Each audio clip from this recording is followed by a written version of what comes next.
अस्सलाम वालेकुम, this is Mohammad Naseer and welcome to unique items. Pedagogy MCQs में क्लासरूम मैनेजमेंट का पार्ट 10 प्रेजेंट किया जा रहा है। इससे पहले पार्ट्स का लिंक आपको इसी वीडियो के एंड पे या डिस्क्रिप्शन में मिल जाएगा। वीडियो पसंद आए तो लाइक कर लीजिएगा और चैनल पे नए हो तो सब्सक्राइब कर लें ताकि आने वाली वीडियोस आपको इजीली मिलती रहे। चलिए स्टार्ट करते हैं 141 से। While teaching in the classroom, any kind of work that involves two or more students is a form of dash learning। यानी कि जब आप क्लासरूम में पढ़ा रहे होते हैं ना, तो किसी तरह का जो काम आप देते हैं बच्चों को जिसमें दो या दो से ज्यादा बच्चे इन्वॉल्व होते हैं, तो that is called collaborative learning. तो ये लर्निंग की फॉर्म होती है जिसमें more than two students involve होते हैं। Mister Shams has difficulty keeping students on task. यानी मिस्टर शम्स को बच्चों से काम करवाने में मुश्किल पेश आ रही है। Which of the following strategies will most likely increase academic learning time in the classroom? तो कौन सा काम होगा जो कि एकेडमिक लर्निंग टाइम को इंक्रीज करेगा? इसमें देखें कि नंबर 1 है remember that a good sense of humour is important. Sense of humour increase करेगा लर्निंग टाइम को। Hold students accountable for work done in class. यानी बच्चों को आप जिम्मेदार ठहराएं जो भी काम आप उनको देते हैं उस हवाले से। या फिर allow ample time for transition from one activity to another. एक एक्टिविटी से दूसरी तरफ जाते हुए आपने ज्यादा टाइम लेना है। Interrupt class when distracted by students behaviour. या फिर जब भी बच्चों का बिहेवियर ऐसा हो, गलत किस्म का हो, तो आप क्लास को इंटरप्ट कर दें। तो इसमें आप देख रहे हैं कि जब आप बच्चों को जिम्मेदार ठहराएंगे ना अपने काम के लिए कि आपकी ये रिस्पॉन्सिबिलिटी है, इस टाइम में ये काम है, मुकम्मल हो जाना चाहिए, तो इस तरह से क्या होगा, आपको ज्यादा टाइम मिलेगा, लर्निंग टाइम आपको आपके पास ज्यादा होगा। A teacher wants to have a class discussion in which all 23 of her students can participate equally। एक टीचर इस तरह की क्लास डिस्कशन करवा रहा है जिसमें पूरे 23 स्टूडेंट्स ना इक्वली पार्टिसिपेट कर सकते हैं। Which of the following seating arrangement would best suit his objective? तो कौन सा सीटिंग अरेंजमेंट इसके लिए बेहतर होगा जिसमें 23 स्टूडेंट्स इक्वली डिस्कशन में पार्टिसिपेट कर सकें? इसमें cluster style, face to face style, offset style, या इसमें जो सेमिनार स्टाइल है ना, तो ये एक ऐसा स्टाइल है जिसमें ये है कि which all 23 of her students can participate equally, जिसमें वो इक्वली पार्टिसिपेट कर सकते हैं। सेमिनार स्टाइल में क्या होता है कि वो सारे मिलके इक्वली डिस्कशन में अपना हिस्सा डाल सकते हैं। Students will more likely become self-reliant in classroom that are managed according to which strategy? Self reliant यानी कि इंडिपेंडेंट हो जाएंगे ना, तो ये एक आप कह सकते हैं कि balanced type of classroom management है जिसको अथॉरिटेटिव क्लासरूम मैनेजमेंट कहते हैं ना। इसमें क्या होता है कि वो इंडिपेंडेंट लर्नर बन जाते हैं, सेल्फ रिलायंट बन जाते हैं, तो ये एक बेहतर स्टाइल होता है मैनेजमेंट का। विच of the following strategies is recommended for increasing academic learning time? इसमें जो लर्निंग टाइम है ना वो ज्यादा बेहतर करने के लिए कौन सा स्टाइल बेहतर है? Flip flop from one topic to another. एक टॉपिक से दूसरे टॉपिक पे आप फ्लिप फ्लॉप करते जाएं। Maximise transition time between activities. Activities के दरमियान में जो ट्रांजिशन टाइम है ना वो आप ज्यादा करें, इससे भी देखें ना टाइम आपका जाया होगा, ऊपर वाले से भी टाइम आपका जाया होगा।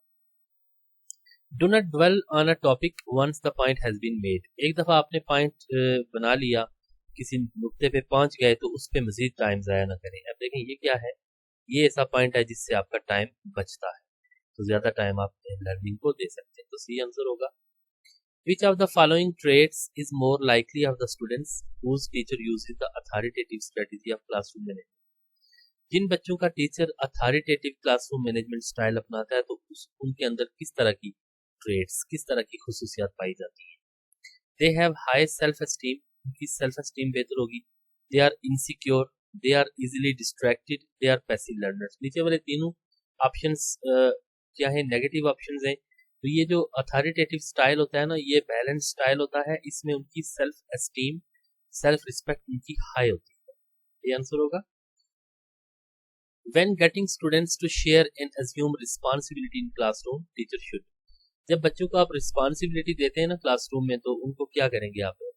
Involve them in planning and implementation of classroom initiative. आप उनको उसमें इनिशिएटिव में, क्लासरूम की एक्टिविटीज में आप उनको डिसीजन मेकिंग में आप उनको इन्वॉल्व करेंगे। तो नीचे वाले ऑप्शन देख लेते हैं ना, seldom accept reasonable, emphasise teacher control, have students develop the classroom management plan. ये भी कुछ हद तक हो सकता है, लेकिन ये ज्यादा मरबूत है और ज्यादा जामे है। Involve them in planning and implementation of classroom initiative, ये ऑप्शन जो है ना ज्यादा सूटेबल है इसमें ना, जब उनको आप रिस्पॉन्सिबिलिटी देते हैं ना क्लासरूम के हवाले से।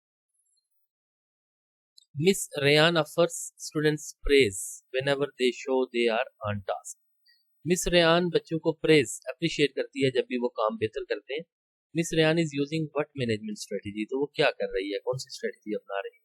Shaping, controlling behaviour, reinforcement. अब देखिए रीइंफोर्समेंट में ये पॉजिटिव रीइंफोर्समेंट दे रही है, ये बच्चों को अप्रिशिएट कर रही है, तो इससे उनके अंदर और ज्यादा काम करने की जो एक तरह का इनिशिएटिव है ना, एक तरह का ट्रिगर कर रही है, ये चीज स्टिमुलेट कर रही है उनको, रीइंफोर्स कर रही है।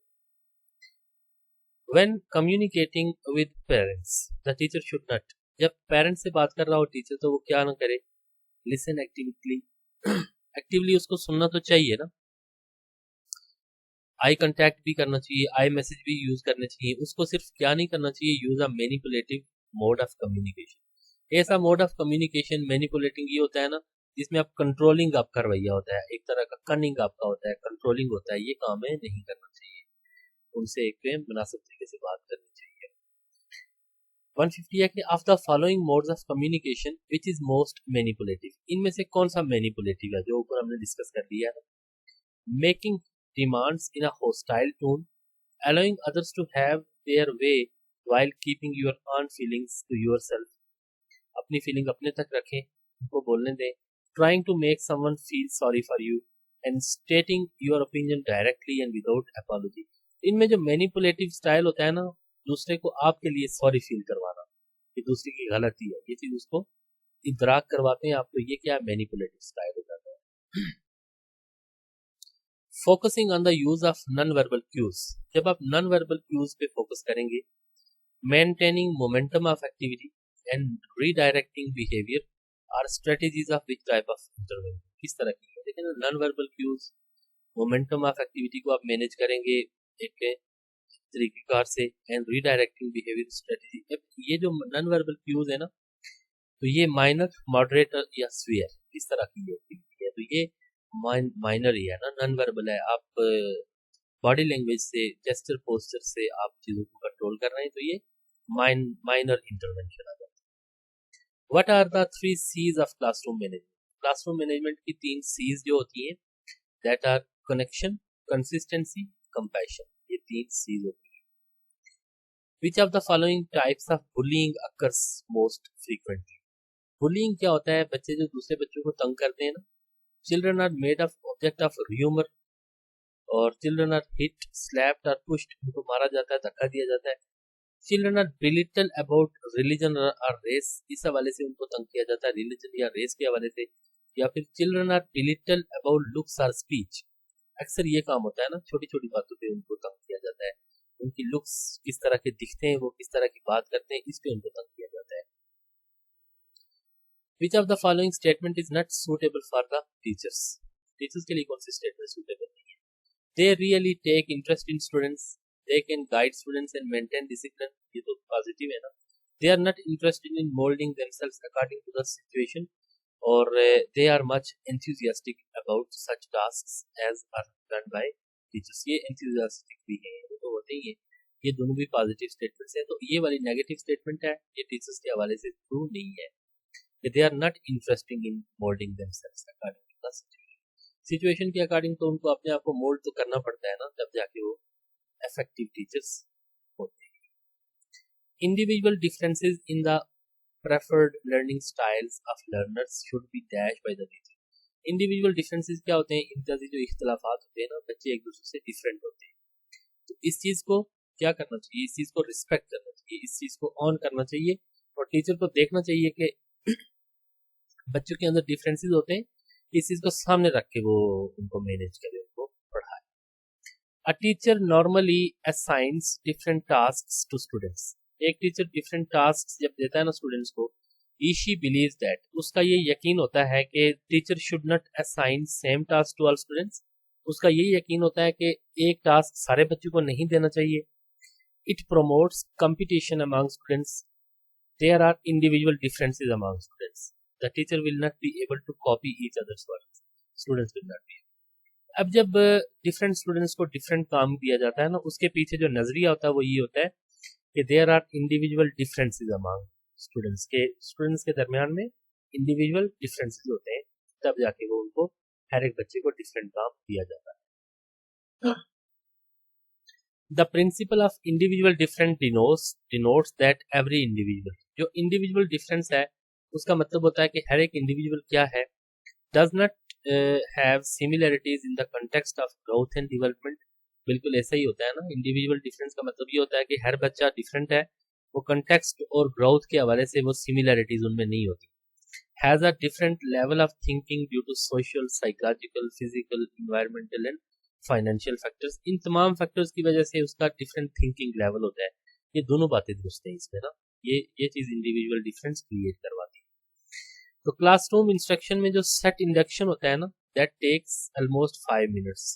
सेट इंडक्शन होता क्या है कि क्लासरूम इंस्ट्रक्शन या पढ़ाई शुरू करने से पहले एक टीचर एक थॉट प्रोवोकिंग स्टेटमेंट देता है या फिर इंटरेस्टिंग फैक्ट बयान करता है, ऑडियो विजुअल एड्स या स्टिमुलस देता है at the beginning of the lecture, students की अटेंशन को गेन करने में।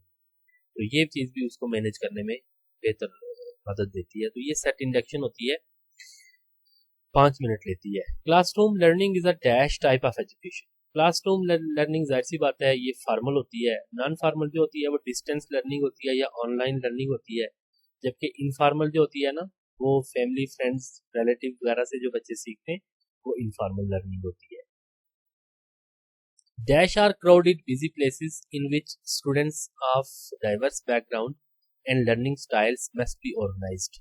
क्या चीज होती है जो कि क्राउडेड बिजी प्लेसेस होती हैं जहाँ पे डिफरेंट बैकग्राउंड से स्टूडेंट आते रहते हैं और वो ऑर्गेनाइज किए जाते हैं, directed and actively involve in learning, और लर्निंग में वो बेहतर तौर पर इन्वॉल्व होते हैं। तो ये जाहिर सी पता क्लासरूम की बात हो रही है कि क्लासरूम ऐसी जगह होती है जहाँ पे ये सारा काम होता है। तो बहुत बहुत शुक्रिया देखने के लिए। होपफुली आपको इस लेक्चर से भी क्लासरूम मैनेजमेंट के हवाले से नई इन्फॉर्मेशन मिली होगी। तो फिर मिलते हैं आपसे किसी नई वीडियो में, तब तक के लिए अपना ख्याल रखिए और इस चैनल का भी। और पेड PDF नोट्स के लिए व्हाट्सएप कॉन्टैक्ट दे दिया गया है।